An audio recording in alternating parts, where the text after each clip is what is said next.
लो जी, इतनी मस्ती करने के बाद अब बारी आई झूले की। झूले की टिकट कटाकर झूले पर बैठ गए। उसके बाद जैसे ही झूला छूटा, अरे बाप रे, मज़ा आ गया भाई झूले में। जैसे ही झूला ऊपर जाता है तो ऐसा लगता है कि मानो मानो ज़मीन खिसक रही हो, और जैसे ही नीचे आते हैं तो सुकून मिलता है। लेकिन ये झूला ज़्यादा लंबा नहीं झूल पाएगा। एक बार छोड़ने से ये खुद ब खुद अपने आप रुकेगा। लेकिन इतनी सी सवारी से हमारा मन नहीं भरा। हमारा और झूला लेने का मन था, लेकिन क्या करें, पैसे ज़्यादा थे दोस्तों। इतना एडवेंचर करने के बाद दोस्तों हमें लगी थी भूख, और हम चल पड़े एक होटल की तरफ। बाहर से देखने पर होटल बहुत अच्छा लग रहा था। हम सब लोग होटल के अंदर गए। अंदर जाकर देखा तो वाकई में होटल बहुत ही अच्छा था। धीरे धीरे मैं होटल को देखता हुआ जैसे ही गैलरी की तरफ बढ़ा तो मैंने देखा बाहर की गैलरी से पहाड़ों का नज़ारा बहुत ही खूबसूरत दिख रहा था दोस्तों। मज़ा आ गया इस होटल पे बैठ के हमें, और हम सब ने मिल के डिसाइड किया कि हम क्या खाएंगे।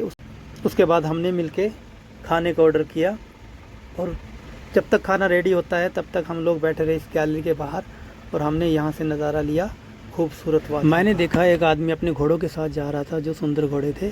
उसके बाद हमने मेन्यू चेक करके खाने का ऑर्डर दिया, जो जो हमें खाना था। फिर हम दोबारा गैलरी में बैठ गए। यहाँ से देखा वही झूला हमें दिख रहा था। यहाँ गैलरी से बहुत ही शानदार नज़ारा था। यहाँ का नज़ारा देख के मज़ा आ गया। गप्पे मारते मारते, बातें करते करते हम लोग इस नज़ारे का आनंद ले ही रहे थे कि उसी वक्त हमारा खाना भी रेडी होके आ गया। सब लोग थके हुए थे, लेकिन खाने को देखकर सबकी थकान दूर हो गई। दूर तो होना ही था, क्योंकि खाना खाने में ही इतना स्वाद था, और सब लोग खाने पर टूट पड़े। इसके बाद हम लोगों ने खाना खाया। खाना खा के मज़ा आ गया दोस्तों, क्योंकि खाना सच में इतना टेस्टी जो था। जब तक ये लोग आराम कर रहे थे, मैं अपने लिए बनाने लग गया एक रील। इस रील को मैंने खुद ही शूट किया, और इसके बाद मैं इस पर कोई अच्छा सा म्यूज़िक लगा के इसको अपने चैनल पर डाल दूँगा, और उसके बाद आप चेक कर लेना ये रील भी, क्योंकि मुझे थोड़ा रील बनाने का भी शौक़ है दोस्तों, और कभी कभार मैं ऐसे शूट कर लिया करता हूँ अपनी सेल्फ रील। यहाँ का एडवेंचर तो चलता रहेगा दोस्तों। अब हमें जाना है अगली लोकेशन में, जो है इको पार्क। इसके बाद जाना था हमें इको पार्क में, लेकिन अफसोस हमारी गाड़ी ख़राब हो गई, और ड्राइवर ने किसी मैकेनिक को कॉल किया और उसको बुलाने लगा। तब तक हम लोग पैदल ही इको पार्क में आ गए।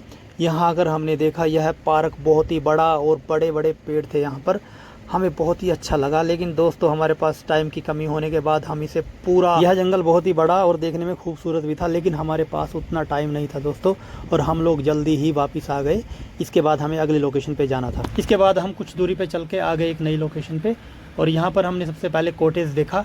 कॉटेज में अपना सामान रख के हम कुछ देर तक बाहर बैठ गए चेयर्स पे। शाम का टाइम था दोस्तों। दिन भर हम लोग घूमने के बाद काफ़ी थक चुके थे, और हम लोगों ने कुछ बातें की इधर उधर की। इसके बाद हमने फ़ोन पे ही चाय वाले को ऑर्डर किया। चाय वाला इतना फुर्तीला था कि वह जल्दी से चाय लेकर आ गया। चाय वाले को देखकर सबकी बाँछें खिल गई। जैसे जैसे चाय गिलास में जा रही थी, सबकी जान में जान आ रही थी। और कहा भी गया है दोस्तों कि पहाड़ों में चाय का नज़ारा ही अलग है। पहाड़ों का सफ़र हो और चाय ना हो तो दोस्तों वो सफ़र अधूरा ही लगता है। सबने चाय का गिलास अपने हाथ में थामा, और चाय की चुस्कियाँ लेते लेते, बातें करते करते, सामने का नज़ारा, पहाड़ों का नज़ारा लेते लेते कब शाम हो गई पता ही नहीं चला। बाकी की बातें दोस्तों अगले ब्लॉग में करेंगे।